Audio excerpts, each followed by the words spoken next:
ចូលមកដល់រដូវកាលបៃតងស្រស់ស្អាតបែបនេះសម្រាប់គ្នាយើងដែលមាន plan ទៅលេងមណ្ឌលគិរីគឺពិតជាត្រូវហើយដោយសារតែនៅរដូវកាលនេះខេត្តមណ្ឌលគិរីគឺកំពុងតែពេញអួតសម្រស់ទេសភាពបៃតងដ៏ស្រស់ស្អាតជាមួយនឹងសម្រស់ទេសភាពដ៏ស្រស់ស្អាតយ៉ាងច្រើនដែលគ្នាយើងអាចមកលេងបាននៅរដូវកាលនេះនៅក្នុងទឹកដីភូមិភាគឦសាននៃប្រទេសកម្ពុជាយើង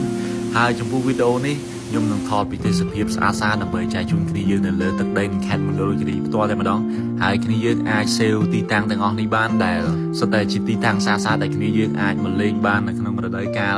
ខែវស្សាក៏ដូចជារដូវកាលបៃតងស្រស់ស្អាតបែបនេះពីទឹកដីនៃខេត្តមណ្ឌលគិរីយើងនេះហើយអញ្ចឹងបើសិនជាគ្នាយើងអត់ទាន់មាន plan ទៅលេងនៅទីណាទេសម្រាប់ខែវស្សាបែបនេះកុំភ្លេចមកមណ្ឌលគិរីមកគឺថាពេញស្រស់ស្អាត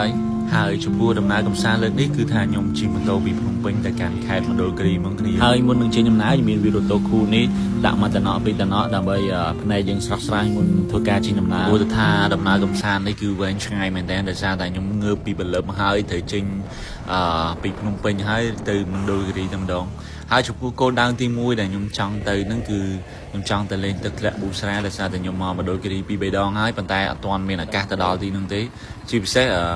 នៅហាងកាហ្វេទឹកខ្មៅ Concept Cafe ដែលគេធ្វើជាប់នឹងទឹកធ្លាក់ប៊ូស្រាហ្នឹងតែម្ដងនៅទីនេះនិយាយទៅខ្ញុំឃើញគេផុសស្អាតមែនតើអញ្ចឹងខ្ញុំសេវកន្លែងហ្នឹងថាឲ្យតែបានមកដល់មណ្ឌលគិរីគឺមកទីនេះមុនគេហើយបើនិយាយពីទឹកធ្លាក់ប៊ូស្រាវិញគឺថាខ្ញុំសេវកន្លែងនេះទុកយូរមែនតើហើយដោយសារតែ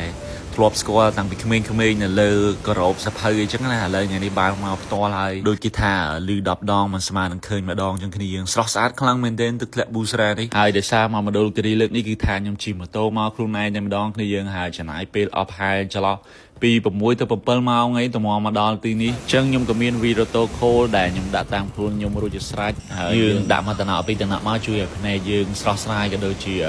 មើល view បានកាន់តែស្រស់ស្អាតជាងមុនណាគ្នាយើងហើយអញ្ចឹងបន្ទាប់ពីខ្ញុំចេញពីប៊ូស្រាមកខ្ញុំជិះមកខាងក្រុងវិញហើយខ្ញុំទៅលេងខាង Pida Farm Cafe គ្នាហើយនៅទីនេះគាត់ក៏មានលក់ជីកាហ្វេលក់អីញ៉ាំហើយជាពិសេសហ្នឹងគឺថាទេសភាពនៅទីនេះក៏ស្រស់ស្អាតដែរគ្នាយើងអាចមកលេងបាននៅពេលដែលគ្នាយើងមកលេងមណ្ឌលគិរីអាចមកញ៉ាំអីក៏បានមកកាហ្វេក៏បាន enjoy view នៅទីនេះក៏បានដែរគាត់ក៏មានកន្លែងគេងដែរគ្នាយើងអាច check រកកន្លែងគេងមីកន្លែងគាត់បានហើយចំពោះកន្លែងមួយទៀតដែលគ្នាយើងអាចមកលេងបានដែរហ្នឹងគឺកាហ្វេទឹកខ្មៅនេះហើយដែលជាកាហ្វេឡានដែលគាត់ដាក់លើកំពូលភ្នំដ៏ខ្មុំគ្នាយើងហើយនិយាយទៅដំណើរកម្សាន្តថ្ងៃនេះគឺថារ៉ាស់មែនតើហើយតាំងពីមកពីភ្នំពេញហើយ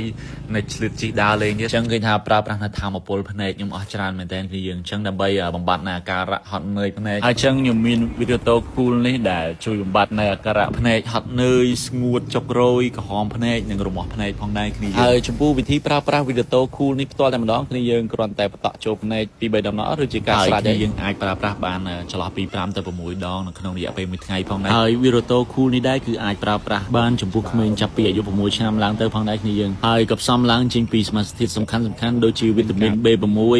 Allantonin និង Potassium ផងដែរគ្នាយើងហើយគ្នាយើងក៏អាចរកទិញបាននៅតាមបណ្ដាអសតស្ថានក៏ដូចជាផ្សារទំនើបនានានៅក្នុងប្រទេសកម្ពុជាយើងផងដែរហើយអញ្ចឹងថ្ងៃនេះមកខ្ញុំនាំគ្នាយើងមកស្គាល់ទឹកធ្លាក់មួយទៀតដែលឈ្មោះថាទឹកធ្លាក់លេងកៅដែលទឹកធ្លាក់លេងកៅនេះគឺថានៅចិត្តវាស្មៅអូរាំងនៅជាប់ផ្លូវធំមកគ្នាយើងព្រោះដោយសារតែខ្ញុំមាន plan ទៅលេងវាស្មៅអូរាំងនៅពេលល្ងាចអញ្ចឹងហើយទឹកធ្លាក់លេងកៅនេះគឺវានៅចិត្តផ្លូវធំអញ្ចឹងវាងាយស្រួលធ្វើដំណើរចូលទេគ្នាយើងហើយបន្ទាប់ពីចេញពីទឹកធ្លាក់លេងកៅហ្នឹងខ្ញុំក៏ជិះទៅខាងវាស្មៅអូរាំងដែលចំខែនេះជាមួយនឹងទេសភាពខៀវខ្ចីស្រស់ស្អាតមែនតើខ្ញុំសម័យថាបើខ្ញុំជាគោមិនដឹងជាឆ្ងាញ់ហូបប៉ុណ្ណាទេអ្នកស្មៅនេះហើយនិយាយថាគឺថាខ្ញុំសប្បាយអមែនតើជាមួយនឹងទេសភាពនៅទីនេះដោយសារតែយើងឆ្នាំមុនខ្ញុំមកចំរដូវកាលខែវាពណ៌មាសប៉ុន្តែឥឡូវវាពណ៌បៃតងបែបនេះវាស្រស់ស្អាតប្លែកភ្នែកមួយបែបទៀតហើយជាមួយពពកអាប់និយាយទៅនៅពេលដែលខ្ញុំទៅហ្នឹងគឺវាទៅតែភ្លៀងហើយអញ្ចឹងណាអញ្ចឹងស្រស់ស្អាតមែនតើហើយអញ្ចឹងចេញពីវាស្មៅអូរាំងនេះពួកយើងក៏ជិះទៅកន្លែងគេងទៅអីហើយដោយសារតែល្ងាចដែរអញ្ចឹងវីដេអូខ្ញុំគឺថាមានប៉ុណ្្នឹងទេអញ្ចឹងប្រហែលទីតាំងដែលខ្ញុំរៀបរាប់ហ្នឹងអ្នកនរគ្នាអាចសេវទុកបានសម្រាប់បលេងមណ្ឌលគិរីខេត្តនេះគឺថាសុទ្ធតែជាកន្លែងដែលស្អាតស្អាតហើយតាមផ្លូវអីនិយាយទៅគឺថាពពកអាប់ពេញហ្នឹងតែម្ដងគ្នាយើងហើយអញ្ចឹងវីដេអូខ្ញុំដល់ទីបញ្ចប់ហើយអរគុណគ្នាយើងដែលបានទស្សនាវីដេអូនេះដែរបាយបាយ